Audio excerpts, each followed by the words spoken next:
1 Korinthos 16:14 നിങ്ങളുടെ കാര്യങ്ങൾ സ്നേഹത്തോടെ നിർവഹിക്കും.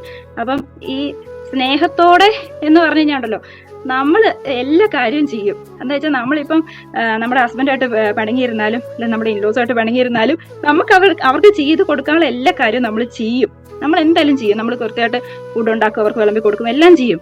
പക്ഷെ നമ്മുടെ ഹൃദയങ്ങൾ പരിശോധിക്കുന്ന ദൈവം ഉണ്ടല്ലോ. അപ്പം നമ്മൾ സ്നേഹം എന്ന് പറയുമ്പോൾ തന്നെ ദൈവം കൽപ്പനകളെ മൊത്തത്തിൽ 2 സ്നേഹമാക്കിയിട്ടുണ്ട്. ഒന്ന് ദൈവത്തോടുള്ള സ്നേഹവും മനുഷ്യരോടുള്ള സ്നേഹവും. അപ്പോൾ ഒന്ന് നമ്മൾ ആ ചെയ്യുന്ന പ്രവൃത്തി നമ്മൾ ആർക്ക് ചെയ്തു കൊടുക്കുന്നോ അവരോട് നമ്മൾ എത്രത്തോളം ആത്മാർത്ഥമായിട്ട് സ്നേഹത്തോടെ അത് ചെയ്യുന്നേ.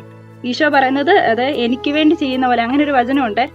മനുഷ്യരെ അതെ എഫേസോസ് 6:7 മനുഷ്യരെ പ്രീതിപ്പിക്കുന്ന പോലെ അവരുടെ കൺമുമ്പിൽ മാത്രം ഇങ്ങനെ ചെയ്യാതെ പൂർണ്ണ ഹൃദയത്തോടെ ദൈവഹിതം അനുവർത്തിച്ചുകൊണ്ട് ക്രിസ്തുവിന്റെ ദാസന്മാരായിരിക്കും. മനുഷ്യന് വേണ്ടിയല്ല, കർത്താവിന് വേണ്ടി എന്ന പോലെ സന്മനസ്സോടെ ശുശ്രൂഷയാണ്. അപ്പൊ അവരിൽ ഈശോയെ കാണുക. കാരണം അവരും ഈ കുർബാന തിരിച്ചിട്ട് വരുന്ന അവരിൽ നമുക്ക് ഈശോയെ കാണുക. അതുപോലെ തന്നെ കൊച്ചേസേ പുണ്യതി പറയുന്ന ഒരു കാര്യമുണ്ട്.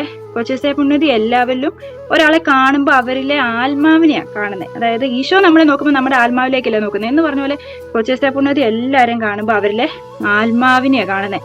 അപ്പം ഒരു ദിവസം ആരോ കൊച്ചേസേ പുണ്യതി എടുത്തു വന്ന് കൊച്ചേസേ പുണ്യതി എന്തോ വിഷമിപ്പിക്കുന്ന രീതിയിൽ ഇങ്ങനെ പെരുമാറുക, അങ്ങനെ എന്തോ ചെയ്തു.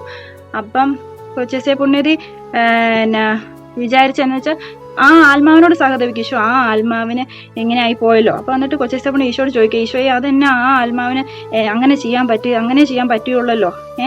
അപ്പം ഈശോ ഈശോയിൽ നിന്ന് കൊച്ചേസേ പുണ്യതി മനസ്സിലാക്കുന്ന ഒരു കാര്യം, എൻ്റെ പൂന്തോട്ടത്തിൽ നല്ല റോസാപ്പൂവും വേണം, കുഞ്ഞ് എന്നെ പറയുന്ന സൂര്യകാന്തി പൂവോ അല്ലെങ്കിൽ എന്തെങ്കിലും ഒരു പൂവും വേണം. അപ്പം അവനെ ഞാൻ സൂര്യകാന്തി പൂവോ അല്ലെങ്കിൽ കാക്കപ്പൂവോ ആയിട്ട് സൃഷ്ടിച്ചു.